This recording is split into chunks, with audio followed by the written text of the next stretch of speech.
సరే, చిన్న ప్రార్థన చేసుకుందాం. కృపా సత్య సంపూర్ణుడు ప్రభా, నీకు వందముల స్తోత్రం తండ్రి. హల్లెలూయా, నీకు వందముల స్తోత్రం. ఈ శ్రమ దినంలో ప్రభా, నీకు వందముల స్తోత్రం. తోడైన దేవుడి ప్రభుడేలా నీ శనలో నిలిచి ఉండేగానైనా ఈ రాత్రి కాలంలో ప్రభు వందముల స్తోత్రం. గతించిన 4 రోజులు 5 రోజులు కూడా జ్ఞాపకం చేసుకున్న ప్రభుడేలా ఈ సమయం కూడా జ్ఞాపకం చేసుకున్న ప్రభుడైనా నీ శనుల్లో పరిపూర్ణ కృపలో నిలిచి ఈ విధంగా నడిపించబడతా సహాయం చేసేయండి. అనారోగ్యాలను విడిపించే దేవుడు రాత్రికాలం కాపుదలు ఇచ్చిన వాడు నీవే ప్రభులేదు. అవునైనా నీ సరిదులు నీ కృపా కైంకర్యంతో నేను వీళ్ళందరం జ్ఞాపం చేసుకున్నది మీకు వందములు చదువుతారు. నేను మీరు మాట్లాడుతున్న వినిగ్రహించుకున్న మనసు కూడా మాకు అనుగ్రహించి నేను మంచి నిలబడి ఎత్తున నూరంతగా ఫలింపజేయమని నీ బిడ్డగా అందరం జ్ఞాపం చేసుకుని ప్రతి కుటుంబానికి నేను నీ కాపుదలు అనుగ్రహించమని నీ కృప ఎలవాళ్ళు ఉంటే సహాయం చేసేయమని యేసయ్య యొక్క నామములు అడిగి పెట్టుకుంటున్నాం తండ్రి.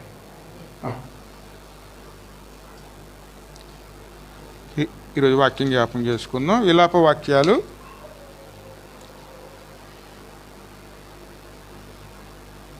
విలాప వాక్యాలలో మనం వాక్యం జ్ఞాపం చేసుకున్నాం. 2వ అధ్యాయంలో 18వ వచనం కానించి జనులు హృదయపూర్వకముగా యెహోవాకు మొరపెట్టుదురు. సీయోను కుమారి ప్రకారమ నదీ ప్రవాహము వలె దివారాత్రములు కన్నీరు పారనిమ్ము. విరామము కలగనీయకుము. నీ కంటి పాపను విశ్రనింపనీయకుము. నీవు లేచి రేయి మొదటి జామున మొరపెట్టుము. నీళ్లు కుమ్మరించినట్లు ప్రభువు సన్నిధిని నీ హృదయమును కుమ్మరించుము.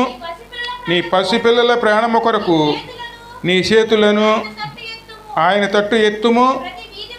ప్రతి వీధి మొగను ఆకలిగొని వారు మూర్ఛిల్లుచున్నారు.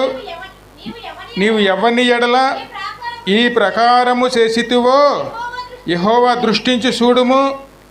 తమ గర్భఫలమును తాము ఎత్తుకుని ఆడించిన పసిపిల్లలను స్త్రీలు భక్షించుడు తగున. యాజకుడును ప్రవక్తయు ప్రభు యొక్క పరిశుద్ధాలయమునందు అతలగుట తగున. యవ్వనుడును వృద్ధుడును వీధులలో నేలకు పడి ఉన్నారు. నా కన్యకులను నా యవ్వనులను ఖడ్గము చేత కూలి ఉన్నారు. నీ ఉగ్రత దినమున నీవు వారిని హతము చేసితివి. దయతలసక వారందరినీ వధించితివి. ఉత్సాహ దినమున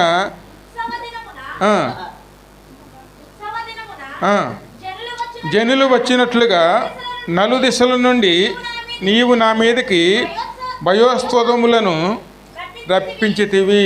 యెహోవా ఉగ్రత దినమున ఎవడు తప్పించుకొని లేక పోయెను. శేషమేమీ నిలవలేకపోయెను. నేను చేతులతో ఆడించి సాకిని వారిని శత్రువులు హరించి వేసి ఉన్నారు. హల్లెలూయా. ఎందుకంటే శ్రమ దినములలోను దేవుని ఉగ్రతలో ఉన్న రోజులను ఎందుకంటే దేవుడు ఉగ్రతలు ఎందుకు వస్తాయి? పాపములో మనం పడిపోయి దేవునికి దూరంగా జీవిస్తున్నప్పుడు వచ్చినటువంటి ఉగ్రత దినములండి. అందులో ఎవరితో ఆడగలరు? అందుకే ఎప్పుడు కూడా సంఘములన్నీ కూడా మొరపెట్టాలండి. ఎందుకంటే ఆ ఉగ్రతలో మనం నిలిచి ఉన్నప్పుడు దేవుని సహాయం తీసుకోవడానికి ప్రయాసపడి. ఎందుకంటే దేవుని ఉగ్రత ఎలాగొస్తాయి? ఖచ్చితంగా అండి యుద్ధాల రూపంలో వస్తాయి, లేకపోతే ప్రకృతిలో వచ్చే మార్పుల వల్ల వస్తాయి, లేకపోతే కరువుల వల్ల వస్తాయి, తెగుళ్ళ వల్ల వస్తాయి. అనేక రకాలుగా అనేక రూపాల్లో కూడా వస్తాయండి. వచ్చినప్పుడు ఖచ్చితంగాను మొరపెట్టేవారిగా ఉండాలి. సీయోను కుమారి అంటే ఎవరు? ఆ మాటకు అర్థం ఏంటంటే సీయోను కుమారి అంటే ఇశ్రాయేల్ ప్రజలండి. లేచి నువ్వు ఏం చేయాలి? తెల్లరిగట్లు లేచి నదీ ప్రవాహం వలె దివారాత్రములను కన్నీరు పారనిమ్ము. ఎందుకంటే దేవుని ఉగ్రతలో నిలిచి ఉన్నప్పుడు మెలకుగా లేకపోతే మనము కూడా అందులో పడి నశించిపోయే వారికి ఉంటామండి. పాపం ఉన్న చోట ఖచ్చితంగా దేవుని కోపం ఉంటుందండి. అందులో పడి మనం కొట్టుకుపోకుండా ఏం చేయాలి? పాపాన్ని విడిచిపెట్టి దేవుని సహాయంతో మనం దాంట్లో బయటకు వచ్చేవారునే ఉండాలండి. కఠినమైన పరిస్థితి, మామూలు పరిస్థితులు కాదండి అవి. ఏ విధంగా ఉన్నాయి?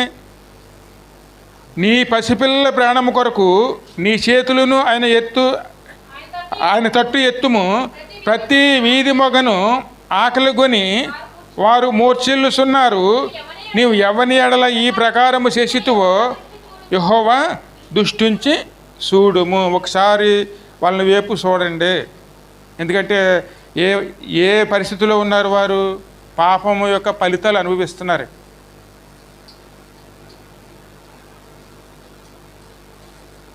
ఇక పాపం ఏం కోరుతుందండి?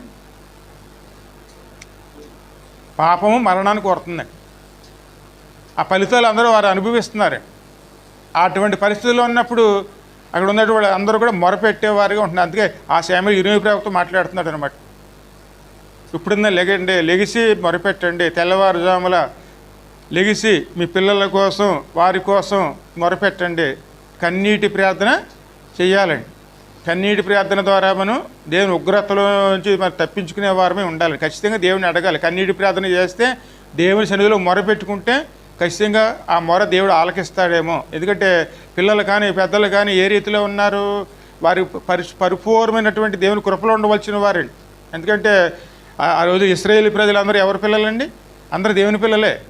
కానీ ఎప్పుడైతే ఇశ్రాయేలు పిల్లలు దేవునికి దూరంగా ఎప్పుడైతే వెళ్ళిపోయారో, దేవుని ఉగ్రత పట్టించుకోలేదో, ఖచ్చితంగానే దేవుని ఉగ్రత వారి మీద ఏలుబడి చేస్తుందండి. ఏ కష్టాలు వచ్చినప్పుడు ఎవరి మీద ఆనుకోవాలి? దేవుని మీద ఆనుకోవాలి. కష్టాలు వచ్చినప్పుడు మనం దేవుని మీద ఆనుకోకుండా మనం ఇంకా ముందుకు వెళ్ళామనుకోండి, ఇంకాను ఉగ్రతలో మనం పాల్గొని తీసుకుంటూనే ఉంటామండి. అందుకే జాగ్రత్త పడాలి. అందుకే ఆయన మేలు తోలుపుతున్నాడు అనమాట. ఇప్పుడైనా లేకండి, లెగిసి మీ తెల్లవారుజామున మీ పిల్లల కోసం మీ పెద్దల కోసం ప్రార్థన అంటే కన్నీటి ప్రార్థన చెయ్యండి. నీ కంటిపాపు విశ్రనింబీకము, నీవు లేచి రేయి మొదటి జామున మొరపెట్టుము. నీళ్లు కుమ్మరించినట్లు ప్రభువు సన్నిధిని నీ హృదయము కుమ్మరించుము. నీ పసిపిల్లల ప్రాణము కొరకు నీ చేతులను ఆయన తట్టు ఎత్తు. ఎందుకంటే ప్రతి ఒక్కరు నరకానికి వెళ్ళడం సిద్ధంగానే ఉన్నారండి. ఎందుకంటే ఈ మాట వాస్తవమేనండి. వాళ్ళు తెలియజేసే అపరాధాలు కానీ పాపములు కానీ ఆ ఏమిటో తెలియకుండానే వాళ్ళు జీవించేస్తూ కనుక వారి గురించి మనువు పట్టించుకోకుండా ఉంటే ఆ సమయం వచ్చేటప్పటికి ఖచ్చితంగా ఎవరి మీద ఉగ్రత ఉంటుంది? అందరిని జ్ఞాపకం చేసుకోవాలండి. వారిని ఎలా నడిపించుకోవాలి? దేవుని సన్నిధిలో నడిపించుకునే వారు మేము ఉండాలండి. వారి అపరాధాల పాపములు అన్నింటిలో విడిపించబడే వారి కింద ఉండాలి. మనకు ఖచ్చితంగా కన్నీరు కార్చాలండి. కన్నీరు కార్చకుండా విడుదల రాదండి. ఆయన సన్నిధిలో మనం కన్నీరు కార్చేవారునే ఉండాలి.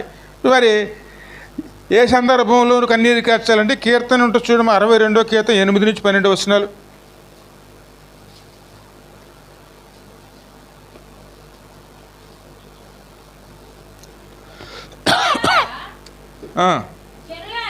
జనులారా ఎల్లప్పుడూ ఆయన యందు నమ్మికయించుడి, ఆయన సన్నిధిని మీ హృదయములను కుమ్మరించుడి. దేవుడు మనకు ఆశ్రయం. ఎప్పుడు దేవుడిని ఆశ్రయించాలి?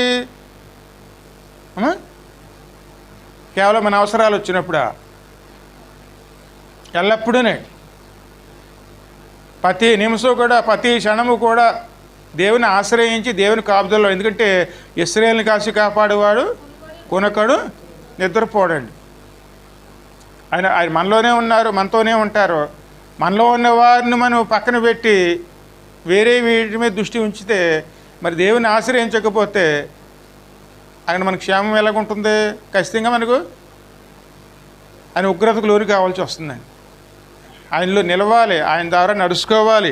ఎల్ల వేళలా, ఆ సమయం కాదండి ఈ సమయం కాదండి, ఎల్ల వేళలా కూడా మనం దేవుని ఆశ్రయించేవారునే.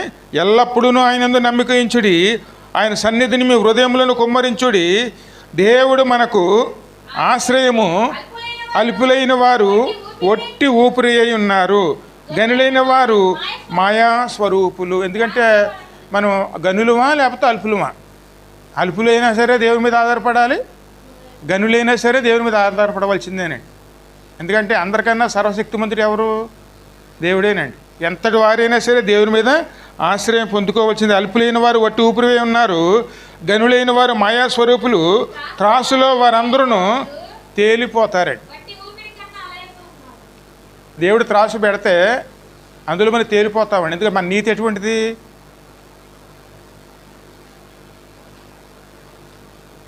దేవుడు మన ఎడల ఆయన కోరుకున్న నీతిలో మనం నిలవాలంటే దేవుని చేత నడిపించబడాలండి. ఆయన కదా త్రాసులో చూస్తే ఆ సమయంలో మన నీతి ఎలా కనపడుతుందండి? అందరూ తేలిపోతామే, అందరూ దోషులుగా మారుతామండి, అందరూ అపరాధంలో పడిపోతాం మనం. అందుకే ఆయన మీద అడగాలి, ఖచ్చితంగా దేవుని చేత నడిపించబడటం కోసం ప్రయాసపడేవారునే ఉండాలండి. బలాత్కారముల మీద నమ్మిక ఉంచకుడి, దోచుకునుడి చేత గర్వపడకుడి, ధనము హెచ్చినను దానిని లక్ష్య పెట్టకుడి, బలము తనదని ఒక మారు దేవుడు సెలవిచ్చెను, 2 మారులు ఆ మాట నాకు వినబడిను. బలం ఎవరిది? శక్తి బలం ఎవరిదండి?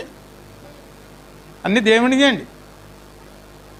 దేవుని సహాయం లేకపోతే ఎంతటి వారైనా సరే ఈ భూమి నిలవటం అనేది చాలా కష్టమండి.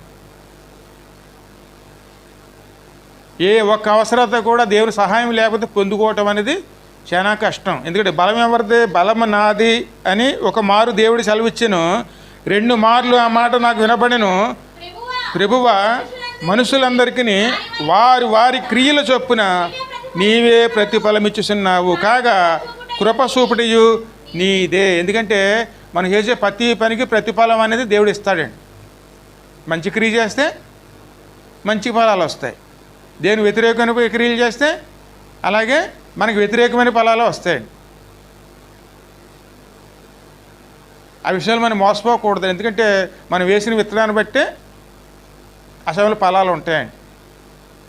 మంచి విత్తనం వేసుకుంటే మంచి ఫలాలు తింటాం, అదే కానీ అసలు ముళ్ళ విత్తనాలు వేసుకున్నాం అనుకోండి అటువంటి పళ్ళే తింటామండి. అందుకే ఎప్పుడు కూడా మోసపోకుండా జాగ్రత్త పడేవారునే. ఎందుకంటే కృప చూపించేది ఎవరు? దేవుడు మాత్రమేనండి. ఆయన కృపలో నిలవాలి. మరి ఇటువంటి పరిస్థితులు ఎలాగ ఉంటాయనొచ్చు.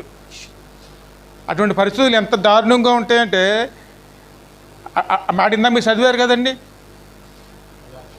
కనిపించినటువంటి తల్లులే వారి పిల్లల్ని భక్షించుట తగున. భక్షించడం అన్న మాటకి అర్థం ఏమిటి? ఆకలి తీర్చుకోవటానికండి. ఆకలి తీర్చుకోవడానికి సంటి పిల్లల్ని వండుకు తినేటువంటి కరువు రోజులే. అంత దారుణమైన పరిస్థితులు వచ్చినాయి. ఆ మాట మనం నమ్మలేకపోవచ్చు, కానీ ఆకలి ఏం చేస్తుందండి? ఆకలి కానీ ఆఖరికి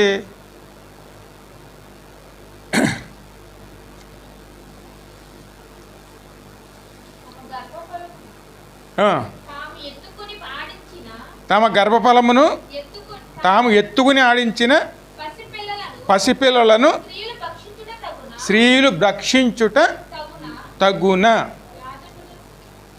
యాజకులు ప్రవక్తయు పరిశుద్ధాలయంలోనే అతులగుట తగున. అటువంటి కఠినమైన పరిస్థితులు అండి. మరి ఎన్ని జరిగినాయి అనొచ్చు, ఎన్ని జరిగినాయండి.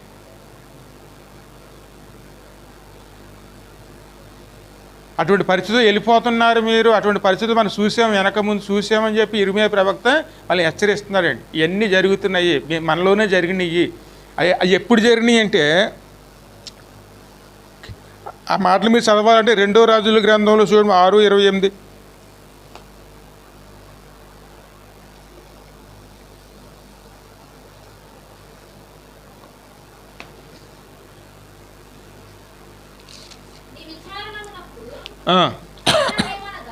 నీ విచారమునకు కారణమేమని అడగా, అది ఈ స్త్రీ నన్ను చూసి నేటి ఆహారమునకు నీ బిడ్డను ఇమ్ము, రేపు మనము నా బిడ్డను భక్షించుదుము అని చెప్పుకున్నప్పుడు మేము నా బిడ్డను వంట చేసుకుని తింటిమి. అయితే మరునాటి యందు నేను దాన్ని చూసి నేటి ఆహారమునకు నీ బిడ్డను ఇమ్మని అడిగి తిని. మరి ఈ పరిస్థితి ఎలాగుందండి ఇది? ఆ రోజు శత్రురాజు వచ్చి ఆ దేశం మీద ముట్టడి వేసాడు. పట్టణం వాళ్ళు బయటికి వెళ్తాం లేకుండా తలుపులు మూసేసుకున్నారు. ఆహారం లేదు, నీళ్లు లేవు, ఏమీ లేవు, తినటానికి కానీ పెడతానికి కానీ ఏమీ లేవండి. బయట నుంచి ఏది రావటానికి లేదండి, లోపల నుంచి బయటికి వెళ్తానికి ఏమీ లేదండి. ఆ రోజు సిరియరాజు అంటే ఇప్పుడు మనకి ఇప్పుడైతే సాతానండి. ముట్టడి వేసేసాడు. కరువు, విపరీతమైన కరువు వచ్చింది. అలా ముట్టడి వేయడానికి కారణం ఏమిటి? వారి అపరాధాల వల్ల, దేవుని వ్యతిరేకించి జీవించినందువల్ల వారి మీద దేవుని కోపంతోనూ ఆ పరిస్థితికి దేవుడు తీసుకొచ్చాడు. కఠినమైనటువంటి కరువు. ఆ సమయంలో దేవుడు వాళ్ళకి ఎంత అవసరమో వాళ్ళు గుర్తు చేయటానికి ఆ కరువు వచ్చింది. ఆ సమయంలో ఇశ్రాయేలు రాజు అప్పుడు మిద్ది మీద చుట్టూ తిరుగుతున్నాడండి. ఏం చేయడానికి పాల్పోవటం లేదు ఎవరు, ఎందుకంటే ఆయన మహారాజు అయితే మాత్రం ఎవరి సహాయం కావాలండి? దేవుని సహాయం. ఆయన అలా తిరుగుతూ ఉన్నాడు. అప్పుడు ఇద్దరు ఆడవాళ్ళు అక్కడ దెబ్బలాడుకుంటూ ఉన్నారండి. దెబ్బలాడుకుంటూ ఉన్నప్పుడు, అమ్మ ఏమిటమ్మా ఎందుకు దెబ్బలాడుకుంటున్నారు, మీ మొఖాలు ఎందుకు అంత విస్తారంగా ఉన్నాయి అని అడుగుతున్నాడు ఆయన. ఎందుకంటే సొంత బిడ్డల్ని వండుకు తినవలసిన పరిస్థితి వచ్చిందంటే మరి వాళ్ళ పరిస్థితి ఎలా ఉందండి ఆ సమయంలోనూ? అంత కఠినమైన స్థితిలోకి వెళ్ళిపోయారండి. ఆ స్థితిలోకి వెళ్ళడానికి కారణం ఏమిటి?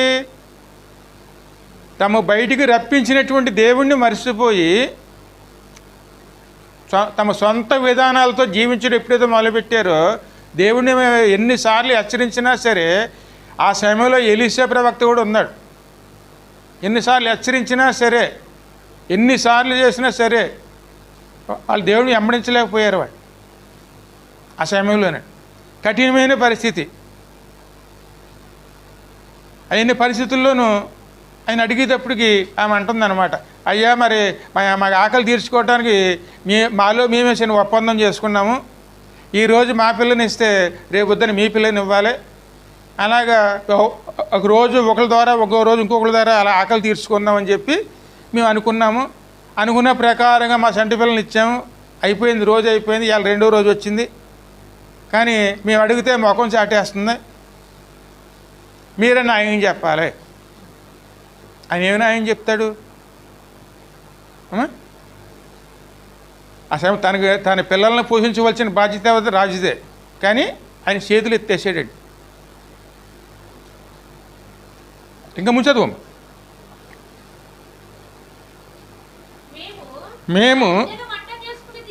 మేము నా బిడ్డను వంట చేసుకుని తింటిమి. అయితే మరునాడి యందు నేను దాన్ని చూసి నేటి ఆహారమునకు నీ బిడ్డని ఇమ్మని అడిగి తిని గాని అది తన బిడ్డను దాచిపెట్టిందని చెప్పాను. రాజు ఆ స్త్రీ మాటలు విని తమ వస్త్రములు చింపుకుని ఇంకా ప్రకారం మీద నడిచిపోవుచుండగా జనులు అతని తేరు చూసినప్పుడు లోపల అతని ఒంటి మీద గోని పట్ట కనబడను. అప్పటికే ఆయన దేవుని వైపు తిరిగి గోని పట్ట కట్టుకుని ఉన్నాడు లోపల. ఏం చేయటానికి పాలుపోవటం లేదండి. ఎందుకంటే అక్కడ వీళ్ళకన్నా ఎక్కువ బలమైనటువంటి నాయకుడు రాజు ముట్టడి వేసి ఉన్నాడు. దేవుని సహాయం కావాలి, దేవుని ఉగ్రత. ఆ సమయంలో ఏం చేయటానికి పాలుపోక ఆయన చుట్టూ నడుచుకుంటే, ప్రకారం మీద నడుచుకుంటూ వెళుతున్నాడు. ఆయనే ఆ పరిస్థితిలో ఉంటే ఇక ప్రజల పరిస్థితి ఎలా ఉంటుందండి? ఆ సమయంలో ఉన్న రాజు కోపం ఎవరి మీదకి వచ్చిందంటే, ఇంక ముంచదు. తర్వాత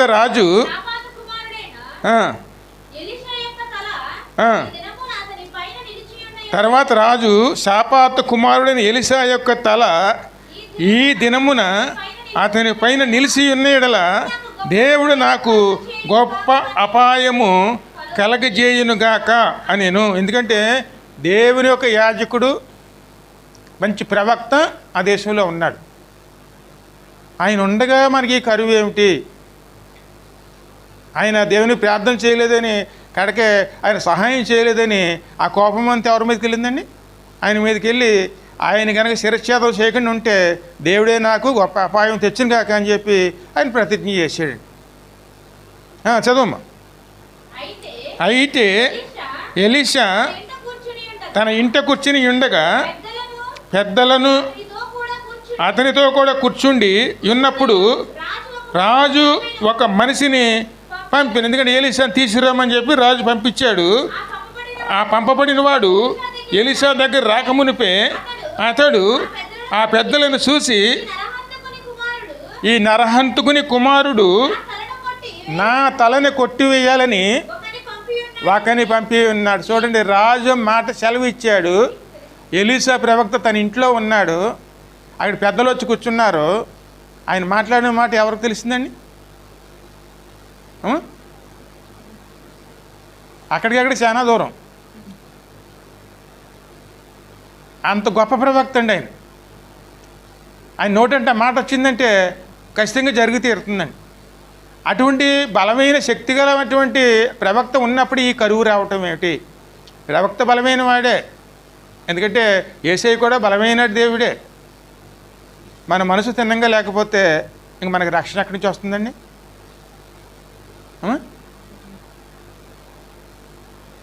ఎందుకంటే మనం నమ్ముకున్న దేవుడు మంచివాడే, ఆయన ఎక్కువ కృప చూపించేవారే. కానీ మనం ఆయన మీద ఆనుకోకపోతే ఆయన ఏం చేయగలుగుతారు?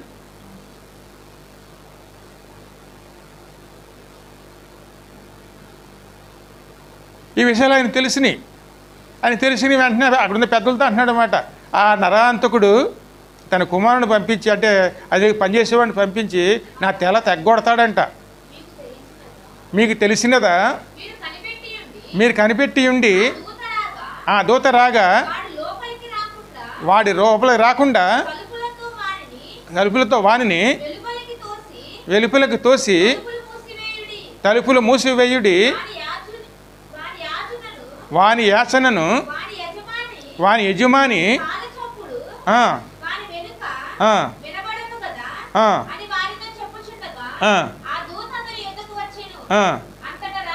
అంతటి రాజు ఈ కీడు యెహోవా వలనే అయినది,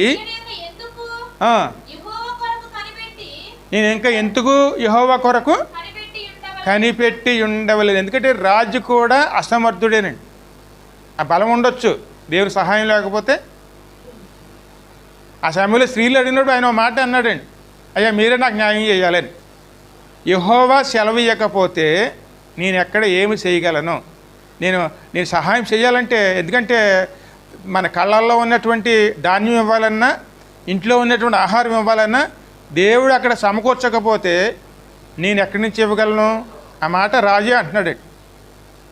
దేవుడు ఇస్తేనే అసలు సహాయం చేయగలుగుతామండి. రాజే సహాయం చేయలేక చేతులు ఎత్తేసాడంటే మరి దేవుని లేకుండా ఎవరు బతకగలరండి? ఆయన సహాయం లేకుండా ఎవరు బతకగలరు? దాని ఏమిటో మనం చూసే విధంగా ఇటువంటి కరువులు వస్తాయి, ఇబ్బందులు వస్తాయి, సమస్యలు వస్తాయి. అప్పుడు మనం నిజంగా దేవుని వైపు తిరిగితే వాటిలోంచి బయటికి తీసుకొచ్చేది కూడా ఆయనేనండి. అది దానికి తగినటువంటి శక్తి సమర్థుడే ఆయన.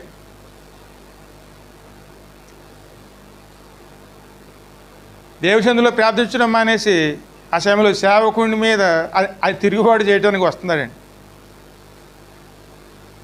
ఆ విషయం సేవకుడికి తెలియదా? ఆయనకి అన్నీ తెలుసు.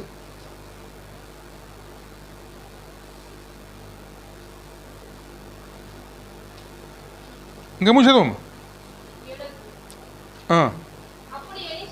అప్పుడు ఎలీషా రాజుతో ఇట్లా, నేను యెహోవా మాట ఆలకించుడి. అగ్ని స్వామి 7వ అధ్యాయం అతను చదువుకుని 6వ అధ్యాయం 24 నుంచి 27 వరకు చదువు. అటు తర్వాత సిరియా రాజైన బెన్హదదు తన సైన్యమంతటిని సమకూర్చుకుని వచ్చి సోమ్రోనుకు ముట్టడి వేసెను.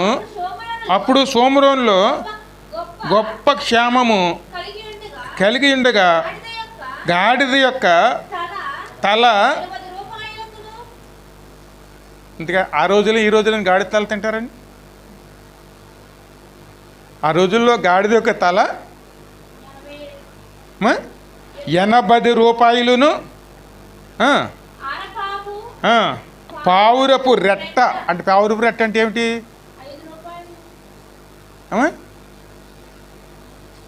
ఆహారం అండి. అక్కడ పావురపు రెట్ట అరపావు అంత కరువు అండి. పావురపు రెట్ట కూడా ఆహారంగా తినే పరిస్థితి ఆ రోజులో వచ్చి. అది కూడా ఎలాగ ఉన్నది, పావు కొలత వేసి అమ్మితే 5 రూపాయలకు దొరికేదంటండి. వారు అంత కఠినముగా వారు ముట్టడి వేసి ఉండిరి. అంతటి ఇశ్రాయేలు రాజు పట్టణ ప్రకారముల మీద సంచారము చేయకుండా ఆ స్త్రీ రాజును చూసి, రాజువైన నా ఏలినవాడ సహాయం చేయమని కేకలు వేయటం విని, యెహోవా నీకు చెయ్యనిది నేనెక్కడి నుంచి నీకు సహాయం చేయుదును. దేశంలో ఉన్న రాజే మనకు సహాయం చేయలేకపోతే నీ దేవుడే నీకు సహాయం చేస్తే నేను ఎక్కడ చేయగలను? రాజే చేతులు ఎత్తేస్తే ఇంకెవరి మీద ఆధారపడాలి?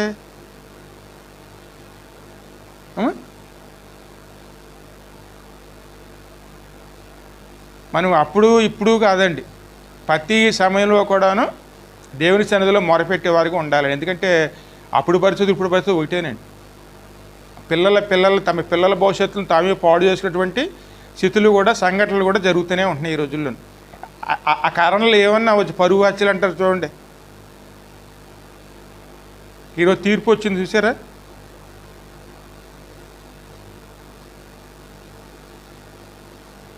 ఈ మధ్యన కూతురు పెళ్లి చేసుకుందని చెప్పి కోపం పెట్టుకుని అతను కొంతమందిని తీసుకుని వెళ్ళి చంపించుకోవాలి, అల్లుడిని చంపించేస్తే ఆ రోజు అయిన కేసు ఈరోజు తీర్పు వచ్చింది. అక్కడ సొంత కూతురి భర్తనే ఇంట మధ్యాహ్నం నడి రోడ్డు మీద నరికి చంపేశారు. ఆయన చేసిన మనకి కూతురికి భర్త లేకుండా పోయాడు, పిల్లోడు తండ్రి కూడా. ఆ సమయంలో కూతురు 9వ నెల ఎంతో, ఆఖరికి పిల్లోడికి తండ్రి లేకుండా అయిపోయాడు, గతి లేని. అక్కడికి ఆ పిల్ల కూడా తండ్రిని ద్వేషించి పుట్టింటికి కూడా రాకుండా అక్కడ ఉండిపోయిందండి. ఆయన ఆత్మహత్య చేసి చచ్చిపోయాడు. ఆఖరికి అందులో పాల్గొని తీసిన వాళ్ళు ఉరిశిక్ష చేశారు ఇవాళ.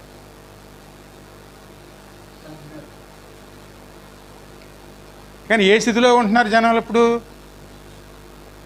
ఆ రోజులు ఆ రకం కరువులు, ఈ రోజులేమో ఈ రకంగానే తమ సొంత బిడ్డల మీదే వాళ్ళు తిరుగుబాటు చేసేటువంటి స్వభావాలండి. సాతాను ఎలాగైనా ముట్టడేస్తుంది, ఏ రూపంలోనే ముట్టడి వస్తుందండి. తమ పిల్లలను తామే భక్షించుకు తినేటువంటి స్వభావం కలిగిన వారిగా మారుస్తుందండి. ఆ సమయంలో ఎవరి మీద ఆధారపడాలి? దేవుని మీద ఆధారపడాలి. కఠినమైన పరిస్థితులు. రాజు దగ్గరికి సహాయం అడుగుతుంది, నీ దేవునికి సహాయం చేయకపోతే నేను ఎక్కడ ఇవ్వగలను అంటున్నాడు ఆయన. ఆఖరి దేవుని సేవకుడు ఉన్నాడు కదా, సేవకుడు మీద కోపం పెట్టుకున్నాడు ఆయన.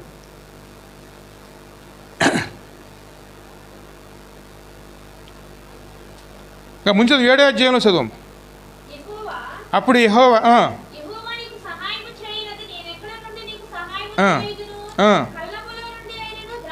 కళ్ళము నుండి అయినా ద్రాక్ష గానుగిలో నుండి అను ఏదైనా ఇచ్చి సహాయం చెయ్య వల్ల పడదని చెప్పి ఈ విచారణ కారణమేమని అడగగా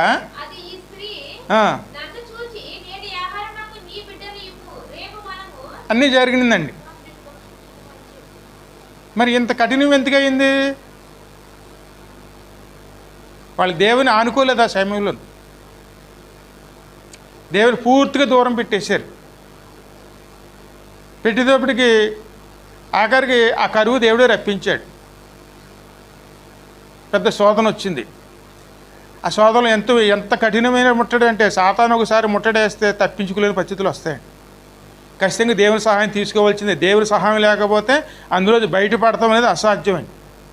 అటువంటి కఠినమైన పరిస్థితి తీసుకొచ్చింది. వచ్చినప్పుడు చేతులు ఎత్తేసారు అందరూ. ఆ సమయంలో అక్కడ ఉన్న దైవజనుడు ఒకడే ఉన్నాడు. ఆ దైవజనుడి దగ్గర మనుషులు పంపించాడు. ఆయన కోపంతో పంపించాడు. కానీ దేవుడు వారిని విడిపించడానికి ఆ దైవజనుడి ద్వారానే కార్యం చేయడానికి నిర్ణయించుకున్నాడు. ఇంకా ముందు చదువు 7వ అధ్యాయంలో.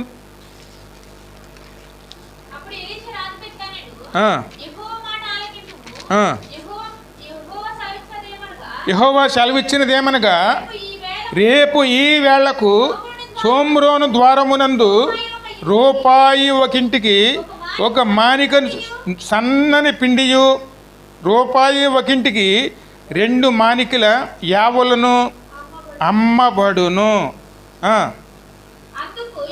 అందుకు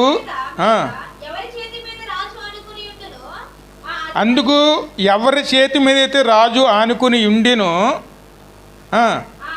ఆ అధిపతి యెహోవా ఆకాశమందు కిటికీలు తెరిచినను అలాగ జరుగును. ఆ రాజు ఆ సమయం ఎవరి మీద ఆనుకుని పరిపాలించాడండి? దేవునికి విరోధైనటువంటి కేవలం అవిశ్వాసం మీద ఆనుకుని పరిపాలించాడు. ఆయన అంటున్నాడు అనమాట, యెహోవా ఎలాగ ఇవ్వగలడు? యెహోవా ఇవ్వగలిగినంత పరిస్థితి కాదు ఇది. ఆకాశ వాకిట్లు తెలిసినా సరే ఈ కరువు తీరిపోతుందా? అంత ఒట్టి మాటలు అని ఆ సమయంలో అవిశ్వాసాన్ని మాట్లాడాడు. చదువమ్మా.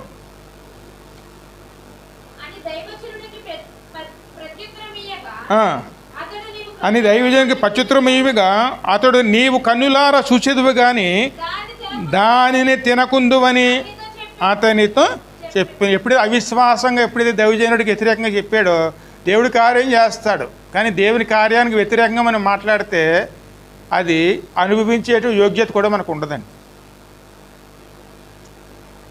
ఆ సమయం విడిపిస్తానని దేవుడు వాగ్దానం పంపించాడు, ఆ వాగ్దానాన్ని అవహేళన చేశాడండి. ఆ సమయం ఆయన అంటున్నారు అన్నమాట, నువ్వు చూస్తావు కానీ నువ్వు అనుభవించవు. ఎందుకంటే దేవుని కార్యాలు మనం నమ్మాలి కానీ అవహేళన చేయకూడదండి. అవహేళన చేసామనుకోండి ఆయన చేసిన కార్యాలు మనం పాల్పొంది ఉండదు. నమ్మాలి, విశ్వసించాలి, పరిస్థితుల్లోంచి మేము బయటికి రావడం దేవుని సహాయం తీసుకునే వారమే ఉండాలి, కానీ దేవుని కార్యాలని అవహేళన చేసేవారుగా ఉండకూడదండి. ఉంటే దేవుని కోపం వస్తుందండి.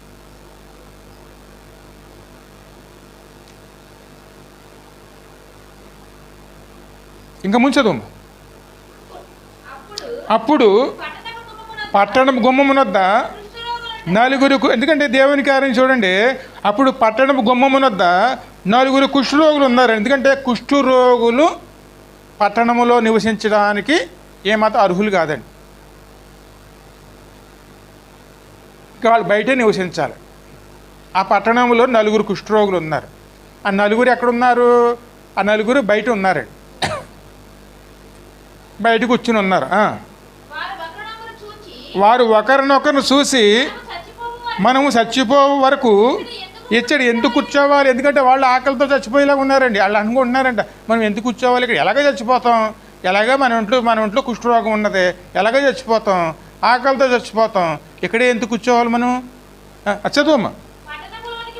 పట్టణములోకి పోదుము రండి, పట్టణమునందు క్షేమమున్నందున అంతటా అచ్చట చనిపోదుము. ఎలాగా? ఎక్కడున్నా చచ్చిపోతాం, అక్కడున్నా చచ్చిపోతాం. ఆ చచ్చిపోయేదేదోను మన ఇంట్లోనే చచ్చిపోతాం, బయట ఎందుకు చావాలి మనం అని వాళ్ళు అనుకుని. ఎందుకంటే ఊళ్ళో కరువు ఉంది, ఇక్కడ మన దగ్గర కరువు ఉంది, మనకు రోగం ఉన్నది, ఇంటికి వెళ్ళి చనిపోదాం అని చెప్పి వాళ్ళు నిర్ణయించుకుని ఊళ్ళోకి బయలుదేరారండి. చదువమ్మా. ఊరికి కూర్చున్నాను, ఇచ్చడను చనిపోదుము, పదండి మన సియోరు, అంటే మన మీద దాడి చేసినటువంటి దండిపేటలోనికి పోదుము రండి, వారు మనలను బ్రతకనిచ్చిదిరా, బ్రతుకుతుము, మనల్ని చంపిన సత్తుము అని చెప్పుకొని సంధి చీకటి యందు సిరియనుల దండుపేటలోనికి పోవలను లేచి సిరియనుల దండు వెలుపలి భాగమున రాగా అచ్చడి ఎవరను కనబడకపోయి. ఎందుకంటే ఆ ఆలోచన పుట్టించింది దేవుడు అండి. ఇక్కడ ఉండి మనం ఏం చేస్తాం? ఎలాగో చనిపోతాం, మన మీద దాడి చేసిన వారి దండిపేటలోకి వెళదాం రండి, ఒకవేళ వాళ్ళు ఏమైనా చేసి మనం చంపేస్తే చచ్చిపోదాం, వాళ్ళు బతకనిస్తే బతుకుతాం, ఇక్కడ చేసేది ఏమన్నదని చెప్పి వాళ్ళే నిర్ణయించుకుని వాళ్ళు తెగించి వారు ముందుకు వెళ్ళారండి. అలా వెళ్ళటానికి కూడా దేవుడే కారణం అండి. వాళ్ళు ఎలా వెళ్ళగానే ఆ సమయంలో యెహోవా చేసిన కార్యం చూడు. చదువు అక్కడ ఇంకను. యెహోవా రథముల ధ్వనియు, గుర్రముల ధ్వనియు, గొప్ప సమూహముతోనియు సిరియనుల దండునకు వినబడగట్టు చెయ్యగా. అక్కడ ఏదో వచ్చేస్తున్నట్లుగాను గొప్ప గొప్ప శబ్దాలు ఆకాశంలో వినపడి అండి. అమ్మో మన మీదకి ఏదో వచ్చేస్తుంది, జనాలు వచ్చేస్తున్నారు, యుద్ధం చేయడానికి వచ్చేస్తారు, రథాలు వచ్చేస్తున్నాయని చెప్పి ఆ దండులో ఉన్నటువంటి సైనికులందరూ కూడాను బెదిరిపోయి అడిలిపోయి ఎక్కడెక్కడ వదిలేసి అన్నీ వదిలేసి అందరూ పారిపోయారండి. ఒక్కరు లేడు అక్కడ. వీళ్ళు వెళ్ళేటప్పుడు లోపలికి వెళ్ళేటప్పటికి ఒక్కరు లేరండి. ఆ విధంగా చేసింది ఎవరు? దేవుడండి. తెగించాలి, పోరాడాలి సాతానుతో. కానీ మనం సాతాను వచ్చాడు కదా మనం ముడుసు కూర్చున్నాం అనుకోండి, ఖచ్చితంగాను సాతాను అనుకున్నది మన ఎట్లా జరుగుతుంది. పాపం ఉన్నదా, పాపాన్ని జయించడానికి తెగించి పోరాడేవారునే ఉండాలి. అలాగే సాతాను మన మీద దాడి చేసినా తెగించి పోరాడేవారుమే ఉండాలి. పాపాన్ని జయించాలి, సాతాన్ని జయించాలి. కానీ ఆ విషయంలో మనం అసమర్థులుగా ఉన్నామనుకోండి, ఖచ్చితంగా పాపము తన జీతాన్ని తీసుకుంటుంది, సాతాను మన మీద ఏలుబడి చేస్తాడు. ఎప్పుడైతే ధైర్యంగా వాళ్ళు వెళ్ళారు, కుష్ఠరోగం అంటే ఏమిటి? పాపం అండి. ఈ రోజుల్లో పాపం అండి. వాళ్ళు పాపంలోనే ఉన్నారు. కానీ వాళ్ళు ధైర్యంగా వెళ్ళి పాపాన్ని జయించడానికి వెళ్ళి వాళ్ళు జయాన్ని పొందుకున్నారండి. ఆ సమయంలోనూ ఇశ్రాయేలు ప్రజలందరూ బయటికి గెంటేసినటువంటి ఆ కుష్ఠరోగులని ద్వారానే వాళ్ళు రక్షణ పొందుకున్నారు. ఎప్పుడైతే అది చూసారో మనుషులు లేరు, ఆహారం ఉందండి. ఆహారం ఎంత ఉన్నది? గుట్టలు పడిపోయి ఉంది. అప్పుడు వాళ్ళు అనుకుంటారంట ముందు, అయ్యో మన ఆహారం తీసుకుందాం తినేద్దాం రండి అనుకున్నప్పటికి వాళ్ళు ఒకడు అంటాడు, మనం తినడానికి ముందు మన ఇంటికాడ పిల్లలు ఉన్నారు కదా, మన వాళ్ళు అందరూ ఉన్నారు కదా, మనం ఒకళ్ళు తింటే మనకి ఏమొస్తుంది? అందరూ సాగు బతుకుల్లో ఉన్నారు అక్కడ. ముందు అన్నీ వాళ్ళు చెప్తాం రండి. వాళ్ళందరినీ పిలుచుకొచ్చి వాళ్ళందరినీ తీసుకుని వచ్చి, ఎందుకంటే దేవుడు చేసిన కార్యాన్ని వాళ్ళు చూపించి వాళ్ళందరి ద్వారాను ఈ ఆహారాన్ని తీసుకుపోదామని చెప్పి వాళ్ళందరూ అనుకుని ఆహారాన్ని అంతా ఒక చోట మోగపెట్టి వాళ్ళు వెళ్ళి అక్కడ ఉన్న ప్రజలకి రాజుకి ఈ విషయం తెలియజేశారు. చదువమ్మా.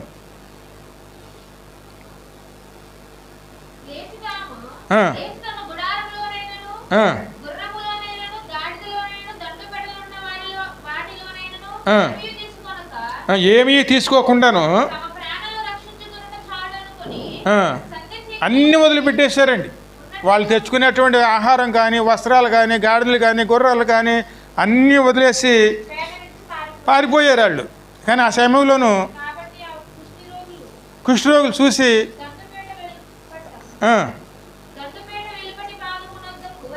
వచ్చి గుడారం వచ్చి అచ్చడి నుండి అన్నీని దాచిపెట్టిరి. వారు మనము చేయనది మంచి పని కాదు, నేటి దినమున చదువు 9వ వచనం చదువు. వారు మనము చేయనది మంచి పని కాదు, నేటి దినమున శుభవార్త మనము ఇచ్చట నుండిన ఎడల, శుభవార్త మానము గల దినము మనం ఊరుకుండిన ఎడల, తెల్లవారు వరకు మనం ఇచ్చటే ఉండిన ఎడల ఏదైనా ఒక అపాయం మనకు సంభవించును గనుక మనం వెళ్ళి రాజు ఇంటి వారితో ఈ సంగతి చెప్పుదాము రండని ఒకరినొకడానికి చెప్పుకొని వారు పట్టణము ద్వారపాలకును పిలిచి, మేము సిరియనుల దండపేటకు పోతుమి, అచ్చట ఏ మనిషి లేడు, మనిషి సప్పుడైన లేదు కాబట్టి కట్టబడిన గుర్రములను కట్టబడి గాడిదలు ఉన్నవి కానీ గుడారము యొద్ద ఎవ్వడును లేడని వారితో అనగా,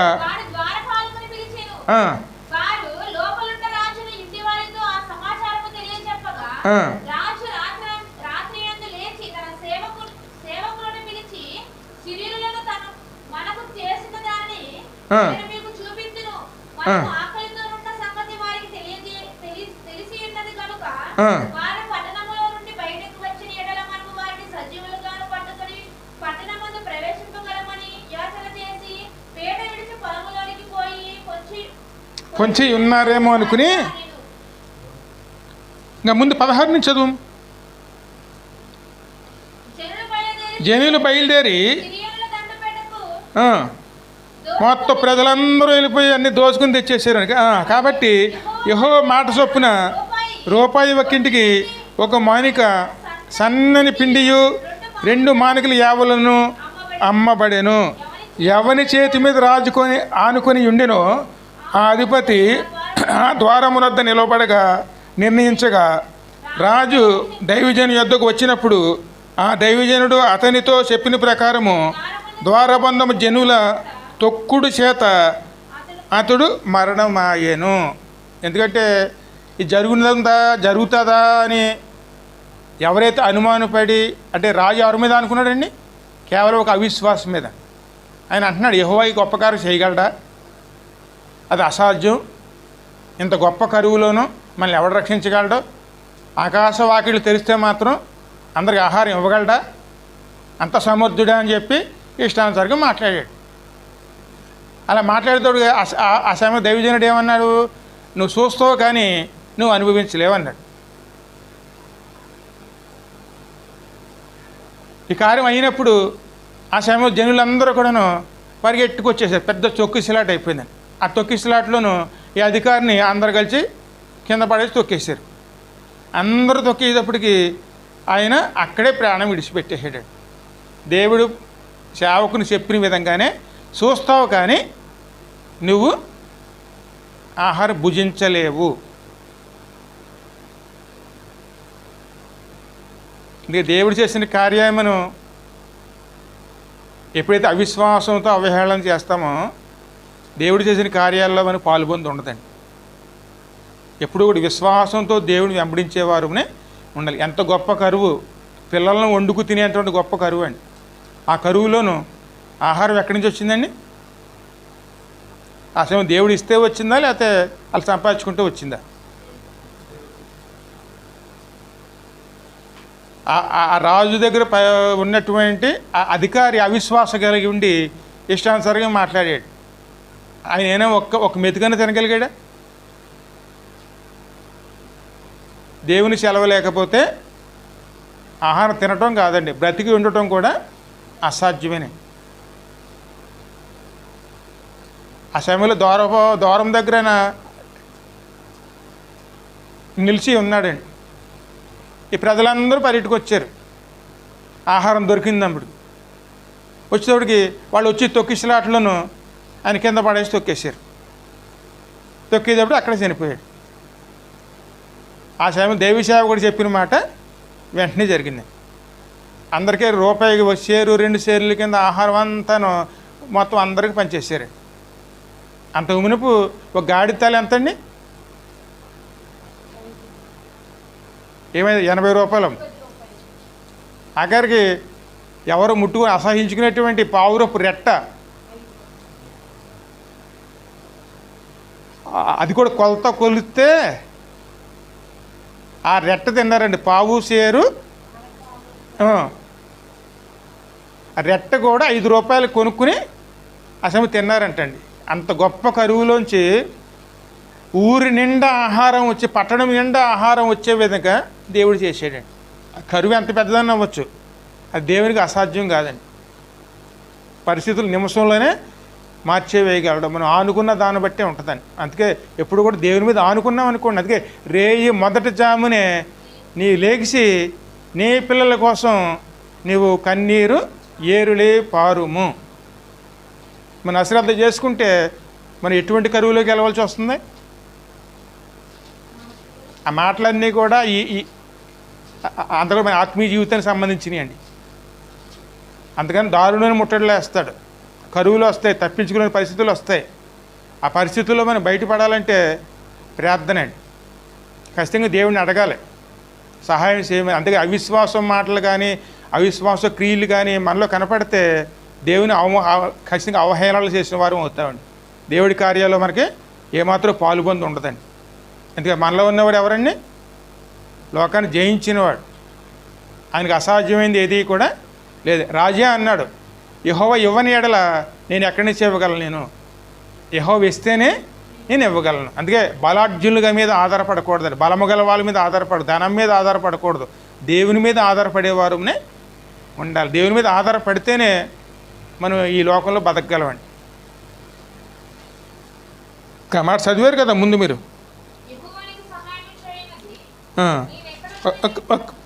ఒక నిమిషం 62వ కీర్తనలో ఉంటుందాం.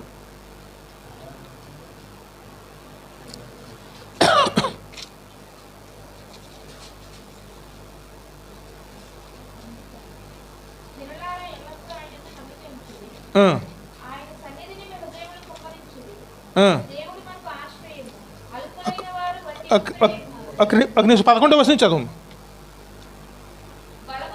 బలము తనదని ఒక మారు దేవుడు సెలవిచ్చెను, 2 మార్లు ఆ మాట నాకు వినపడెను. ప్రభువా, మనుషులందరికీ వారు వారి క్రియలు చొప్పున నీవే ప్రతిఫలము ఇచ్చుచున్నావు, కాగా కృప చూపుటయు నీది. ఎందుకంటే బలం ఎవరిది? దేవుందేనండి. అంతేగాని మన మీద మనం ఆధారపడకూడదు. బలార్జులను చూసి మనం వారి మీద అనగా, ఎందుకంటే గనులు మాయా స్వరూపులు, సామాన్యులు తేలిపోతారండి. దేవుని దగ్గర ఎవరు నిలవలేరు. ఎవరికైనా అసాధ్యమే, దేవునికి మాత్రమే సాధ్యమండి. అందుకే ఈ 40 రోజులు కరువు, ఈ రోజుల్లో మనం ఈ శ్రమజల్లో ఏం చేయాలి? కుటుంబాల కోసం ప్రార్థన, కన్నీటి ప్రార్థన చేసుకుని ఆ పరిస్థితుల్లో బయటకు పడేవారునే ఉన్నారు. కరువులు లేవనుకోవద్దు, ఉన్నాయండి. ప్రతి కుటుంబంలో కరువు ఉంది. అనారోగ్యాలు కరువు, లేకపోతే ఆర్థిక ఇబ్బందులు కరువులో, సమాధానం లేని పరిస్థితుల్లో కుటుంబాలు ఏలుబడి చేస్తూనే ఉన్నాయండి. వాటిలో మనం పడిపోకుండా ఉండాలంటే ఖచ్చితంగా ప్రార్థన అనేది చాలా ప్రాముఖ్యం. తెల్లరగట్ల ప్రార్థన ఉండాలి. ఎప్పుడు ఏ సమయం ఆ సమయం ఈ సమయం కాదండి. సమయం దొరికినప్పుడు ఏం చేయాలి? ప్రార్థన, దేవుని సహాయం తీసుకునేవారునే ఉండ. కేవలం నిర్లక్ష్యంగా ఉన్నామనుకోండి, శత్రువు ముట్టడి వేసినప్పుడు తప్పించుకోవడానికి అవకాశం ఉండదండి.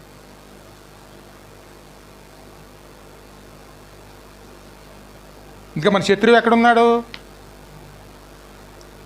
పక్కనే ఉన్నాడండి. పక్కన ముట్టడే వేసాడు. ఆ సమయం మెలకువగా లేకపోతే ఖచ్చితంగా నశించిపోతాడు. అందుకే మెలకువగా ఉండాలి, జాగ్రత్త పడేవారునే ఉండబెట్టు ఉండి ప్రార్థన పూర్వకంగా జయించామనుకోండి,